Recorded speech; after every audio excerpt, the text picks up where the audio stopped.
Hello everybody and welcome back to the Ant Pod. This is now episode 8 and today we are talking about being a female ant keeper in the ant keeping community.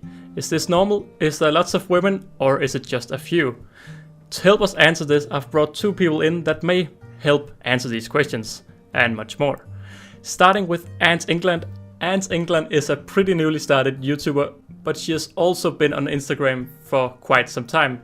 Say hello, Ants England. Hello. Hello to you. Now, Sadie, that's what we're gonna call you here on, the podcast. How long have you been keeping ants for now? Oh, I got my first colony about 5 or 6 years ago, which was just the Lasius niger colony, and I still have them, and they were the only colony I kept for years. But about 3 years ago, I started keeping other native species like Lasius flavus and different Miraca species, but it's only really been the last 18 months to 2 years that I've been a bit more adventurous, like with getting a few Camponotus colonies and some different Mesa species and things like that. I wrote down in the script that that's quite some time, but 6 years, I actually only thought it was like a few years. If you have had that colony since the beginning, that Lasius niger must be massive. Is that the colony where you refer the queen to the machine, or is that a different colony? No, that's the machine. Yeah, she's been going. She's been going for a long time. Sometimes she will, after hibernation, she'll have a massive drop in numbers, and we do lose a lot. But she always picks back up. Wow, I actually didn't know that. I thought it was a lot of a younger colony, but yeah, we learn something every day. Now, together with Sadie, we also have Ninuturu, also known as Lynn. Say hello. Hey. Hello to you. You also have a YouTube channel, although you don't use it too often. But the main reason I've asked you to join this podcast is because, you seem to be kind of everywhere in the different comment sections of, the different YouTubers. And you always have some clever words to say. How long have you been keeping ants for? Ooh, well, I started with my first colony that was back in 2006 or 2008 somewhere. And it was actually a small terrarium, and I just wanted to keep isopods, and I put a big ant in there because I was like, oh, fun. Well, that ended up being a colony because it was a queen after all, and she actually murdered everything inside the terrarium except for the colony. And I restarted in 2016, also with two Lasius niger species that I caught on top of my car, actually. And then in 2018, I started to keep different species in the mix. Okay, so how long did you keep the first colony for? If you started in 2006 and started again in 16. The first colony was like only 2 years old or something, and it was this really tiny kind of bucket thing. Like, yeah, you could see through the walls, like very simple. Yeah. And of course, they kept growing and growing and growing, and I had no clue how to keep ants because I was very young. So the ants would escape everywhere. So I just released them back into the wild back in the day.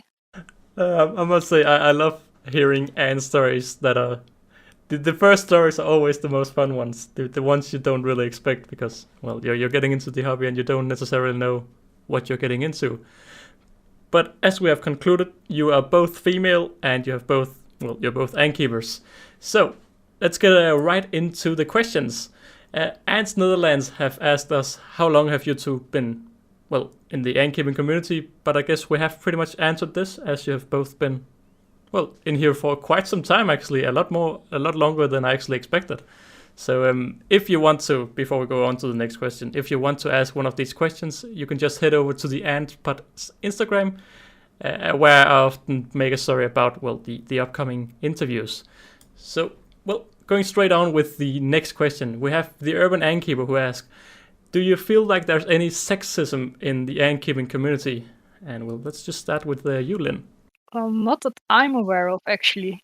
Not that I've ever seen it, actually. No, not that I don't know. I've never encountered it myself. Well, I mean, to protect you, I didn't know you were a female before I got corrected. Yeah, that happens a lot. Like literally everybody is just like everybody in everywhere on YouTube or Discord. It's like everybody is a guy. Like literally until you say I'm a girl and they're like, oh shit, sorry. Yeah, I remember that my fiance, she was just so mad. Like, why would you assume she was a boy? I don't know. I just assumed. That happens all the time.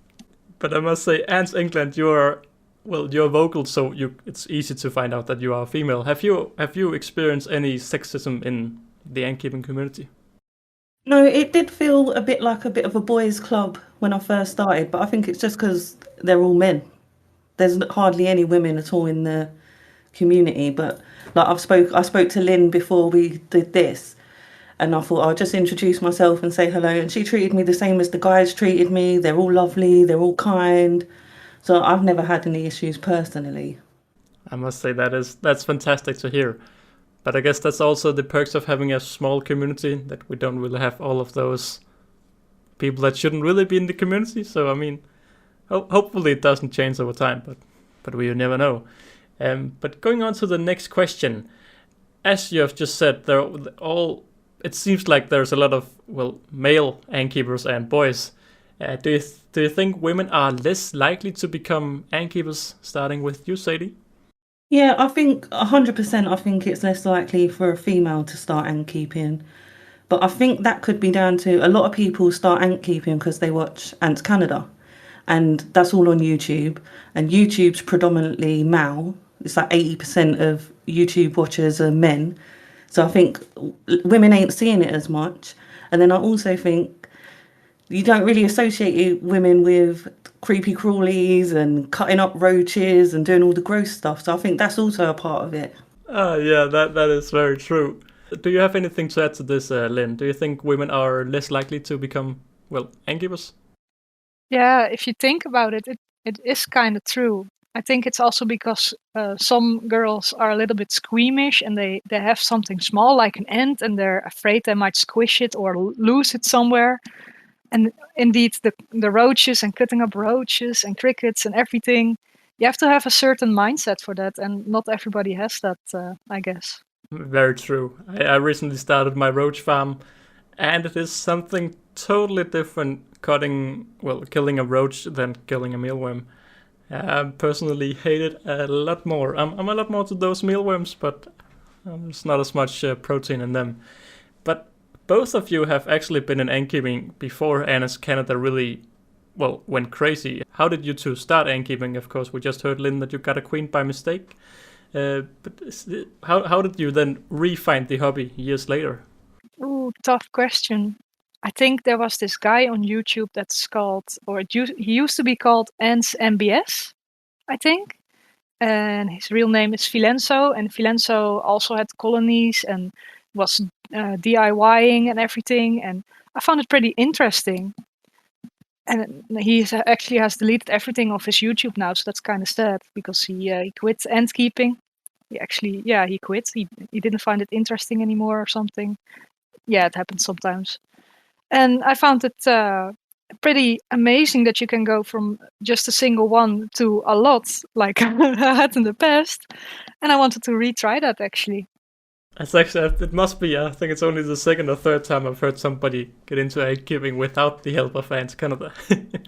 But what about you, Sadie? How did you get into, ant keeping? Like everyone, the boring answer, Ants Canada. Spiraling one night, don't know how it ever recommended ants to me. I'm not an insect person at all. They've always been pests, and I'm probably one of the squeamish girls that doesn't like the bugs and everything else. I was so shocked that I took an interest into it. But then, like, when you see the teamwork amongst ants and how interesting it can be, I was just hooked. Yeah, it's funny because my fiance, she also quite quickly noticed how cool they were, as I binge watched a lot of Ants Canada's videos. So she's always been, she's always said yes to the project because, she also finds them interesting. So it's fun thinking about how much this 80%, I haven't heard this 80% are meant before, but I can definitely see that it's real, and that's probably a big reason why there's a lack of females in the ant keeping community. But Sadie, going on to the next question, you have a husband and you have a daughter and a son, quite a big family. What do all of they say to you keeping ants? Are they all in, or what do they say to it? Well, my son's 16 and he thinks I'm mad. Like especially like when he sees me out with the wild colonies or if it's flying ant day, like he probably thinks I look like a nutter running around with test tubes collecting ants and probably highly embarrassed at how I get on with doing all this. But my husband's really good. He doesn't keep ants, but he's tempted all the time. Like he always says, "Oh, he's going to do a Star Wars setup, or he's going to do a Lord of the Rings setup," and but he's never got round to it. But it's my daughter keeps ants. How does that then work? Is your colony totally separated from her colony, or are they in the same room? Or because I've heard you say before that well, your daughter keeps ants. How does that all work? Yeah, she's got her ants in her room, and my ants are. We've got the tiniest bedroom, so my ants are all in the living room, and I've got some in the kitchen. So hers are contained, but she's so good. She knows, like, off the top of her head, you could ask her a question and she'll know the temperature, the humidity, everything it requires. Whereas I'll be like looking through papers, trying to work out like what one needs this or going back to references. But she's got it down. How old is she then? And how does she go out and cut the roaches herself, or do you have to do the dirty work? No, she was doing it long before I was. She's 10 and she started getting into it when she was about 7. And she takes her ants to school and shows them off, and like she's got her friends involved in ant keeping, which I think is amazing. Like, and they'll send each other pictures of their ants. And it all happened a lot during COVID when we was all in lockdown and all the school work was done at home. She was like showing people her ants, and then when it was the flying ant day, that all the kids were then showing Katie what she had caught, what they had caught on their adventures that day. So it was really nice to see. Ah, that's really cool. It's amazing. It'll be really interesting to see over the next few years how the ant keeping community evolves, because it seems like after Ants Canada gone crazy a few years back, there's a lot of people that are like under 16. There's a lot of these 14, 13-year-olds and these younger generations. So it'll be interesting to see if the ant keeping just explodes over the next while. But we have concluded that both of you have kept ants for quite some time. And well, how many colonies do you two keep today, starting with Lynn? I think I have a total of 36 colonies and 27 different species. Wow. Oh, wow. Wow. Wow. 27 different species.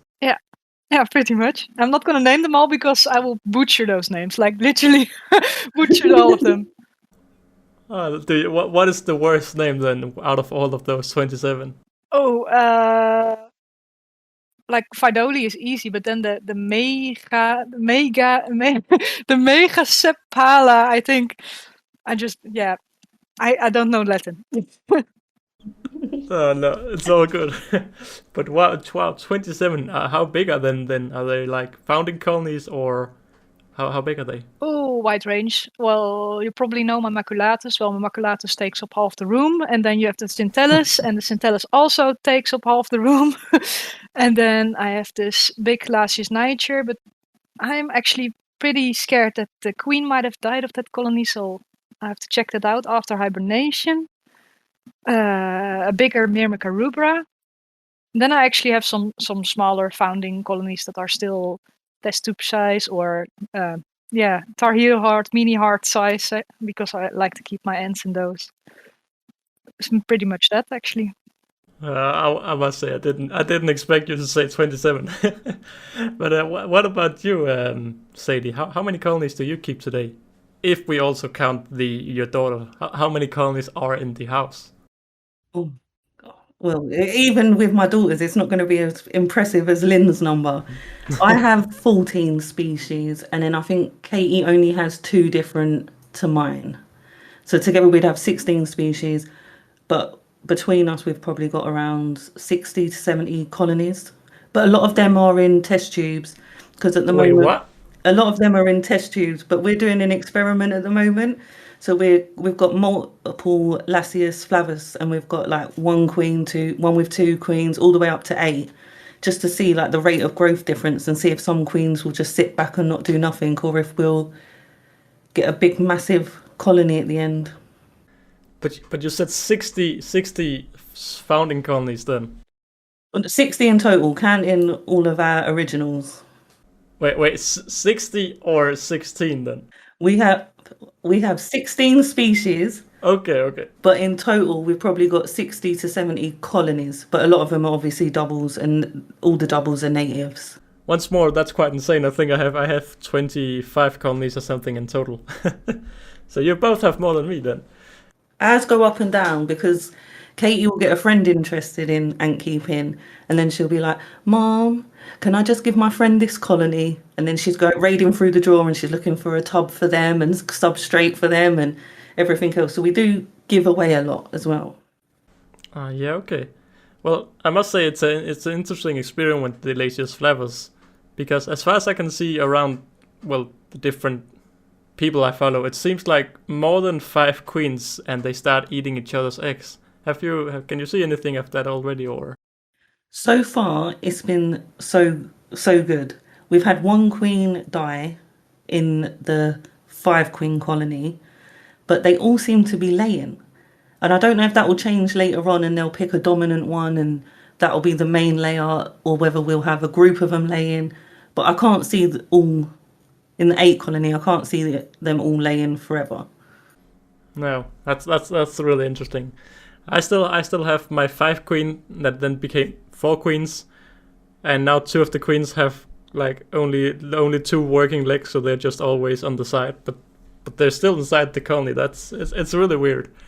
It will be really interesting to see how long they survive, because some people online think they're still laying eggs, while others think they're just kept. If food should run low, they can eat the queens. So that'll definitely be interesting to see over time what they will do to those semi-dead queens. Yeah, it's really interesting.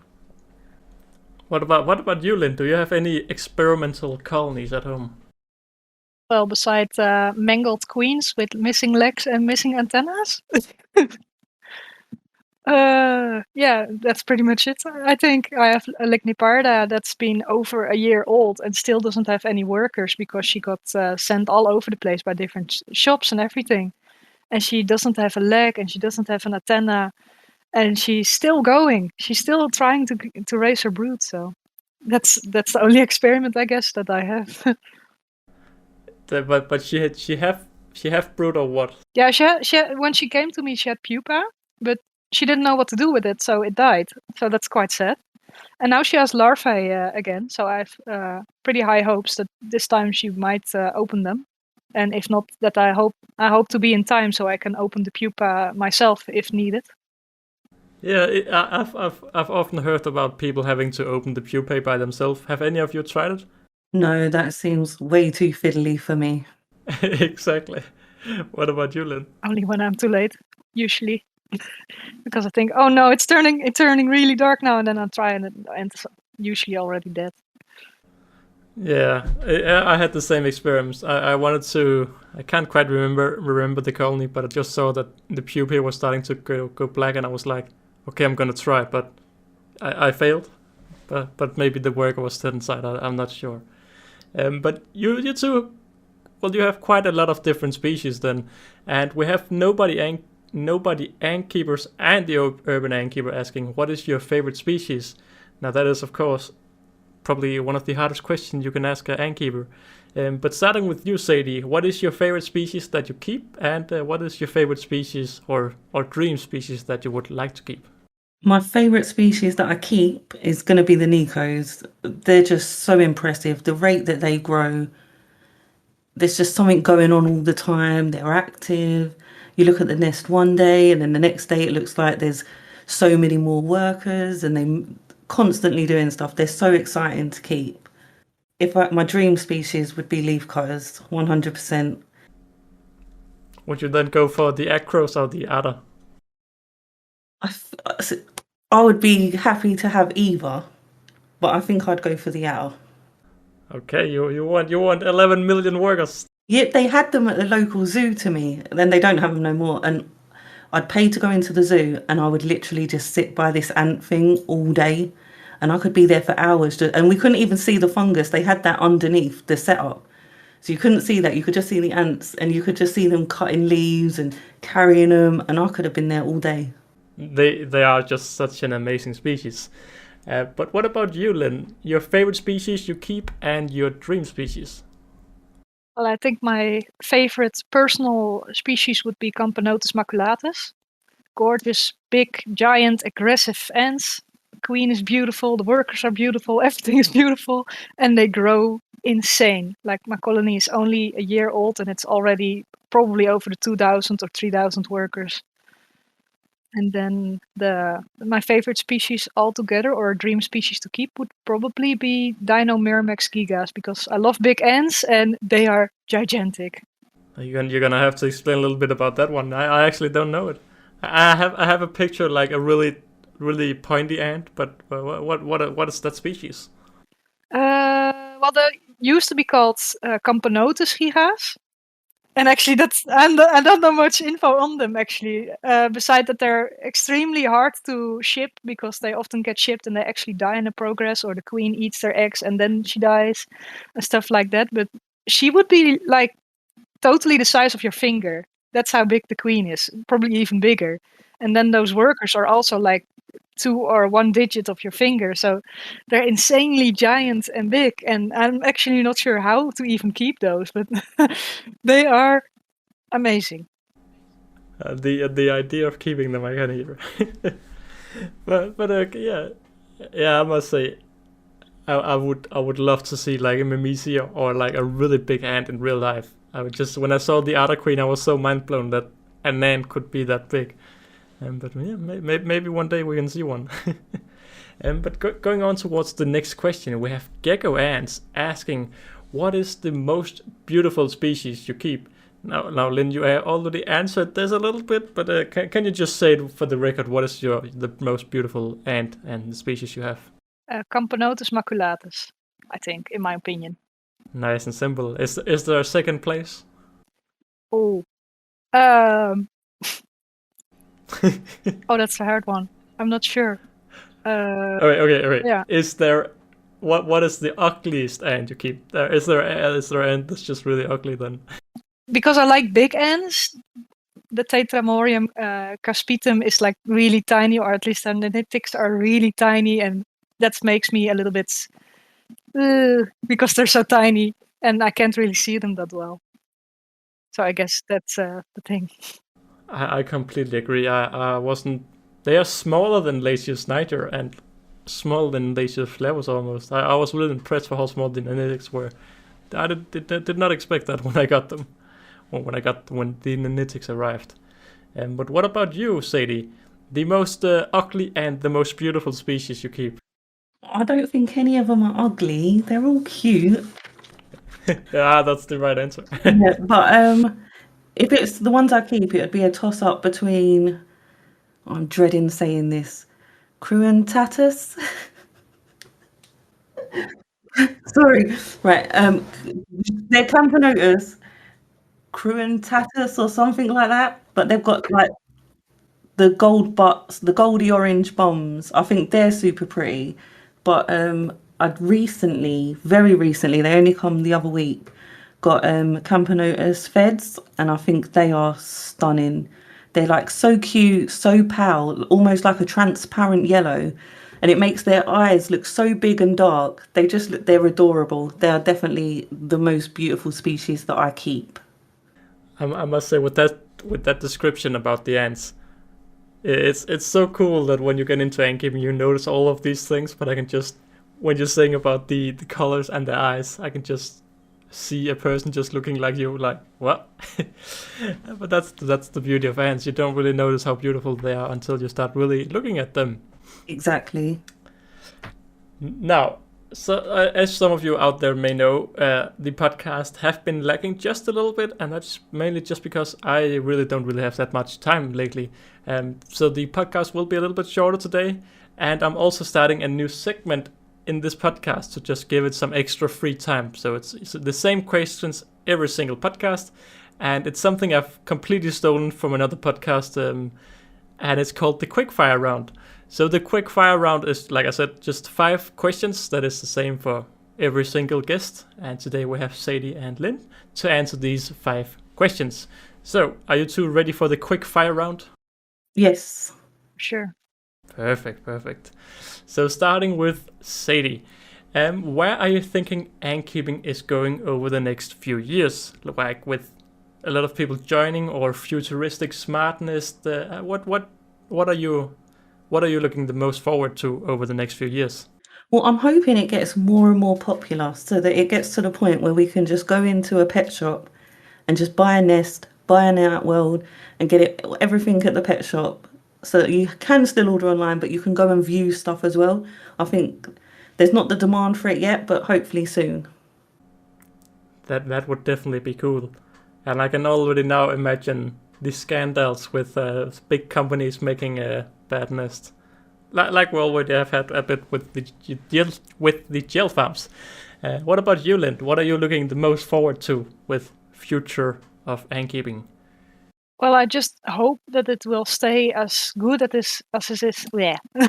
I just hope that it will stay as good as it is right now, because I fear that if it grows too much, that people will try to make money. Like they are actually already trying to make money off people that don't know much about ant keeping, and then try to sell things that are totally not handy for ant keeping and stuff like that. So I hope it will stay as cool and sweet as it is now, like everybody helping each other and not fighting over each other, trying to be the better ant keeper. Yeah, I definitely agree. We have a great community at the moment where pretty much we all are supporting each other, and it would be a shame if we start having money making people joining and money problems, and yeah, it's a good futuristic wish. But going on towards the next question, what is starting with you, Lynn? What is your favorite ant food, and that is both a protein and a sugar solution? What do you use at least?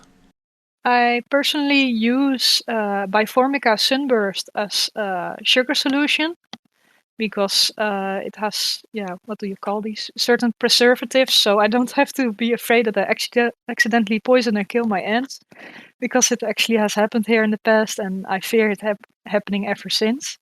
Is that a product you want to warn about, or? No, I just I made a sugar water solution one day, one day, and it went bad really fast, probably because of the warm weather. And if it goes bad and the ants drink it, they will actually die of it because it becomes poisonous to them. So you have all these ants acting really crazy and shaking their legs and running around and lying upside down or on their sides, and just the whole colony can be wiped out by a mistake like that. And imagine it happening to your biggest colony or your favorite colony, and it's so scary to see, because you can't do anything about it. You're completely helpless.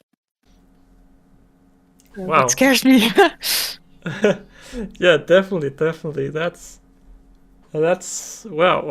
I've fed my ants some, I wouldn't say old sugar water before, but I've probably left it in there a bit too long. But I must say I've joined you on just sugar, using some sugar solution that I have bought. But what do you use as a protein source then?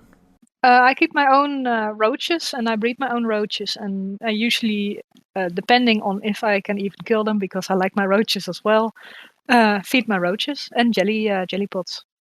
Nice. And what about you, Sadie? Favorite protein source and favorite sugar solution? Kind similar to Lynn, like for sugars, I prefer to buy the pre-made sugar solutions, but I use Antantix coloured sugar snaps or the Ant Ladies cotton candy. And it also gives them the colour as well in their gaster, so I like that. And then you can store it in the fridge and it lasts like 6 months to a year, depending on which one you get. And I think that's super handy. And for protein, same as Lynn, like I'll breed my own roaches. But if it's in a test tube, I'll use mealworms instead, just because you care a bit for the roaches because you're looking after them for so long. It's harder to cut them into so many pieces. It just doesn't feel nice. I must say about that, since we're all three using roaches, I've just recently started. I personally, how do you kill them, and how do you chop them up? Because mine smells so bad, and I really hate it. I must say, worst part of ant keeping in my eyes is definitely cutting roaches. How do you two go around cutting roaches? Starting with Lynn. Well, the fastest way to kill a roach would be to just chuck them in the freezer, and then you won't have anything moving around. But I personally use my tweezers to kind of, you put it, hard to explain, under the head and like on the place where all the paws come out, and then you just press there, and it should damage or flatten the complete nervous system, so they stop moving around. And then I usually make 3 cuts: the head and the legs and the abdomen, and that's it. Do they then also use this really, really disgusting smell? Or is that something you haven't noticed? No, mine don't smell, but I don't feed them cat food like you do, so they don't have to smell.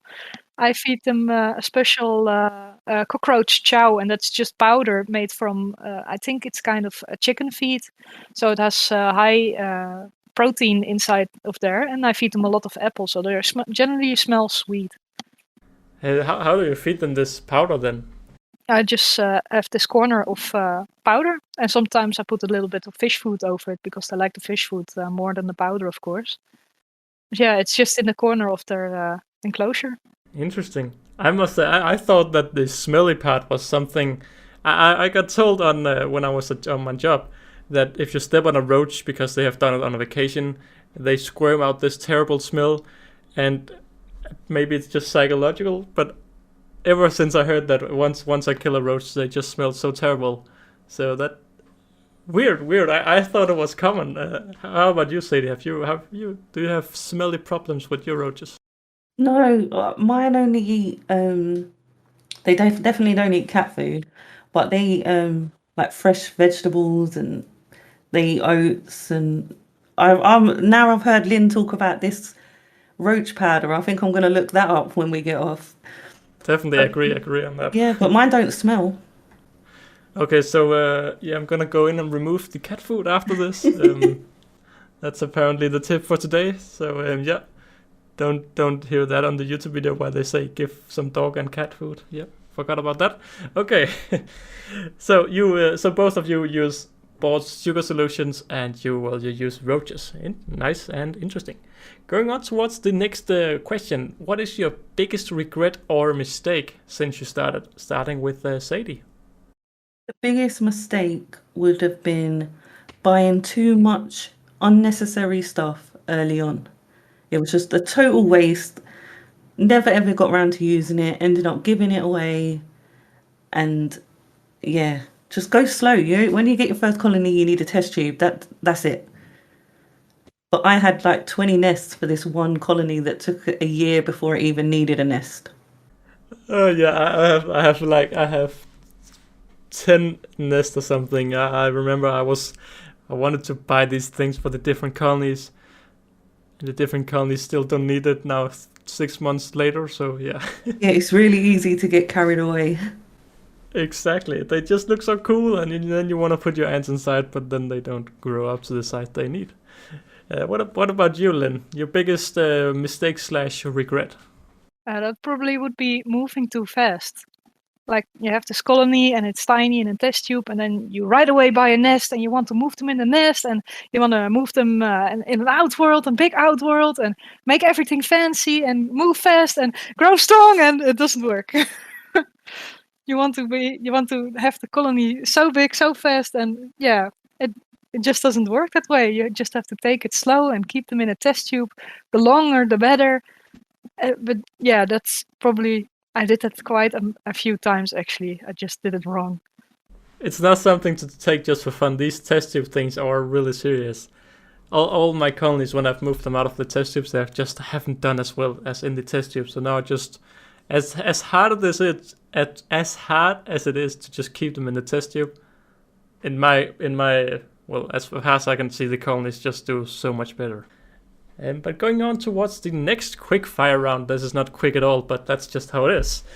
How long do you use on ant keeping just all around the ants on a weekly basis, starting with you, Lynn? If I really want to do everything that I have to do, I will probably do like an hour a day.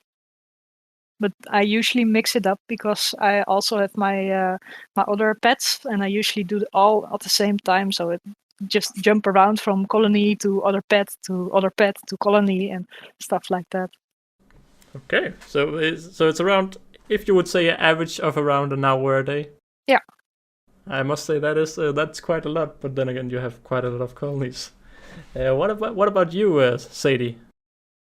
I potter around with mine every day. So like, if some looks like they're looking around for food, then I'm chucking in food. So I don't have like one particular day where I sit down religiously and get them all done. But if I do want to clean them all up, like if I've got someone coming around and I know I'm going to show off all my ants, then it probably takes me 4 hours to clean them all out, clean all the glass inside and out, redo the barriers, and make them look their best. That is quite some time. I'm not really sure. Since hibernation, I must say I'm really enjoying hibernation. Although I miss the native colonies, it's so nice only having to feed like 5 colonies. It's so much quicker. I must say, I am. Yeah, that's. It makes it more enjoyable as well, don't it? If you've got it feels like a chore if you've got so many. But then when you cut it down, it's just like the amount of time I'm getting to spend with the Nicos, like they're just incredible. So when I had all the other colonies, then I didn't have that time to sit there and watch them eat for ages and muck around with them and not play with them, but like just watch them do their crazy bits. Yeah, you just bond a little bit more now where you don't have as many colonies to bond with, at least in my experience.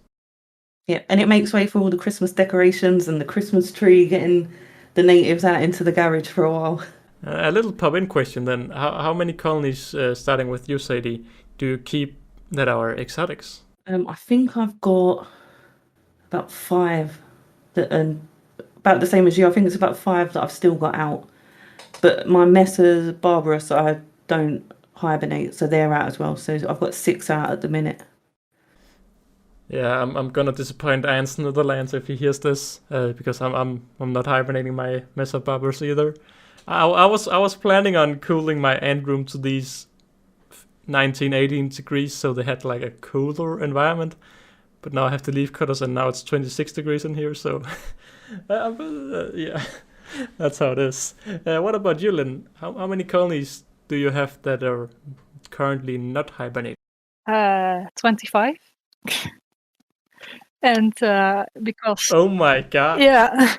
And because the seasons are switched in Africa, and I'm pretty sure Australia, I'm not sure, but Australia as well, my Maculatus, Centellus and Consobrinus are growing like crazy at this moment, and I actually have to buy new nests again because they're growing so fast.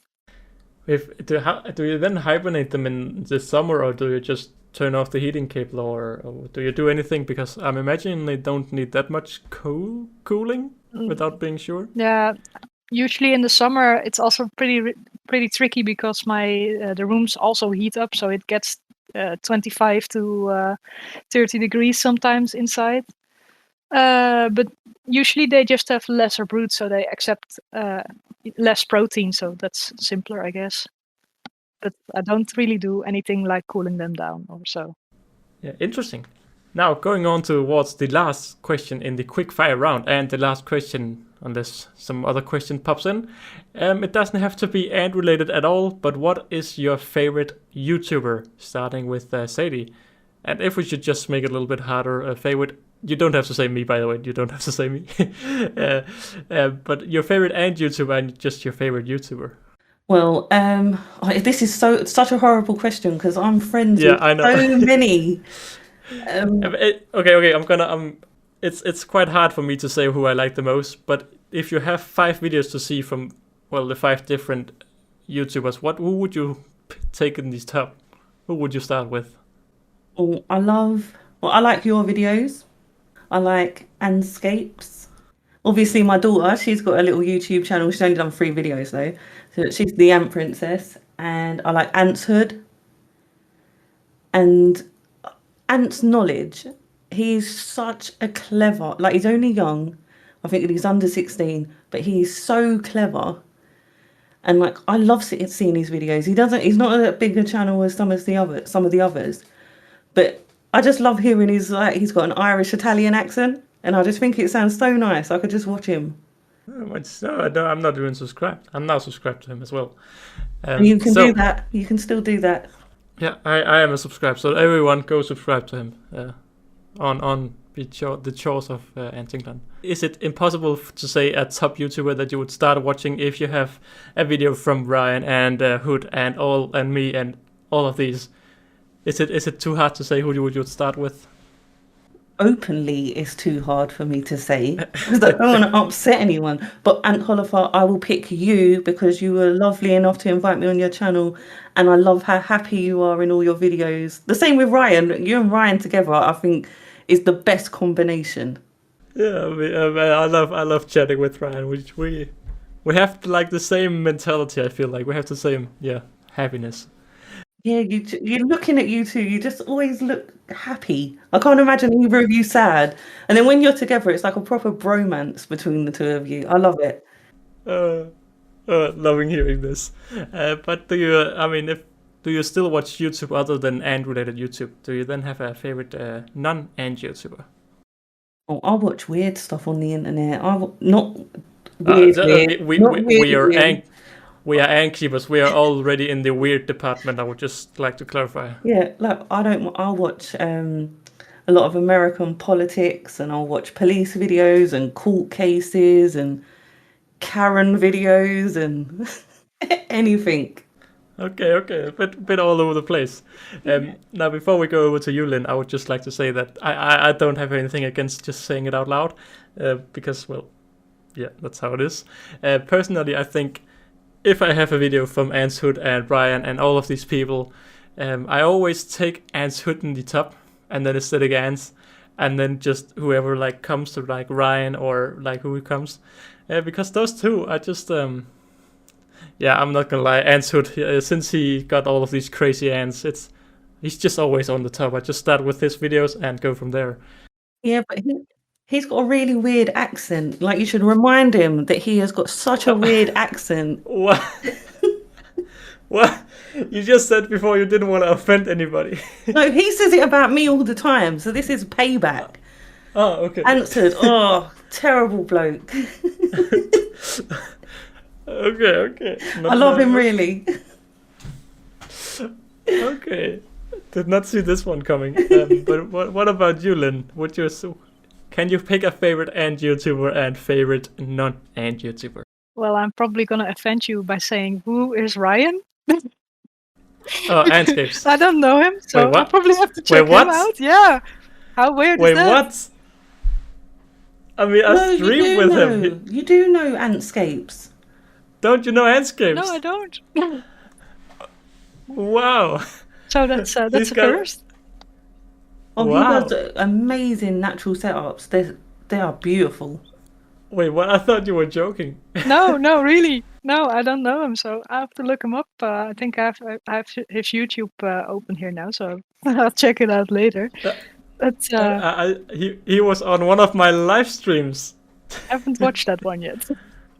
Oh my god. I'm sorry, Ryan, if you're listening. I'm sorry. I hope he doesn't listen. Oh, okay. So then you can't pick Ryan, I guess, but a favorite ant YouTuber then. Yeah, I don't really have a favorite, actually. Who would you start with if you have a video from all of us? It depends on the content of the video, really. Oh. That was a good answer. I wish I said that. Yeah, but instead you went out and said you hate Ants Hood. I don't hate Ants Hood. I said he's got a really weird accent. Oh, yeah. Same. No. It's all fun games to all those who don't understand that. So, okay. If you don't have a favorite ant YouTuber, do you have a favorite non-ant YouTuber? Nope. I could go here and promote my boyfriend's channel, but I'm not gonna. I'm not gonna. He's got to grow himself. Oh wait, I must say I didn't know you have a boyfriend. What do he say to you keeping ants? Oh well, he doesn't. Well, he's fair. Like, I am the guy in the relationship, and he's the girl, and he's actually quite squeamish about the ants and afraid they're escaping and everything. So one time there was this intelligence working, strolling around the hallway, and he was like, "Lynn, there's an ant here, Lynn!" So I had to come and fix it. and find out in every enclosure if nothing escaped, because he was. Yeah, that's just how it goes. Okay. Well, I must say this is the now the end of the first quick firing round and the end of the podcast. I must say this quick firing round was a lot more fun than I expected. So I was glad that we got some funny answers. But yeah, we have arrived to the end of this podcast, and I must say around 15 minutes, a lot longer than I expected. Do you have any final words, starting with you, Sadie? Yeah, I've got a question for Lynn. If your boyfriend's scared of the creepy crawlies, you've sent me a picture with a very interesting animal on you. Does that not terrify him? He didn't know. Oh. But yes, it would. If I would come running to him with that creature, oh, he would scream at me. He would yell at me. He would not like it at all. What is that creature, if I may ask? I put one of the Halloween, Madagascar Halloween hissing roaches on my face. Very brave lady. Okay, okay, yeah. I think that's a picture you have to see to really imagine it. They're quite large, right? Yeah, they are. It was an adult male, and that's the same size as my thumb, actually. So. But yeah, any final words from you then, Lynn? No, not really, actually. But it was nice being here. It was an honor. I hope it wasn't too scary. Yeah, I'm still nervous. I'm like adrenaline everywhere. Yeah, it's all good fun. I remember when I had to interview Jordan, I was also I was really tripping, but it's just a casual conversation here on the end pod. And saying that, we have now reached the end of this podcast. So, what we do here on the Ant Pod is we end in a bit of an awkward moment where you two get to say bye in Ant Hulver style, with some good high-pitched manner. So, are you understanding in that now? Yeah, but you didn't tell me this before I agreed to do it. No, that's kind of the silent killer to just show that we're all equal. So, okay. If you don't want to go too high, you don't have to. But yeah, thank you both for joining this Antpod episode 8. Now, hopefully, as I'm saying this, I don't have a plan for the next podcast, but it may be with Ryan that nobody apparently knows about. Oh, okay. I mean, 60% of the 60% of us who are here today know Ryan, but apparently that's not too much.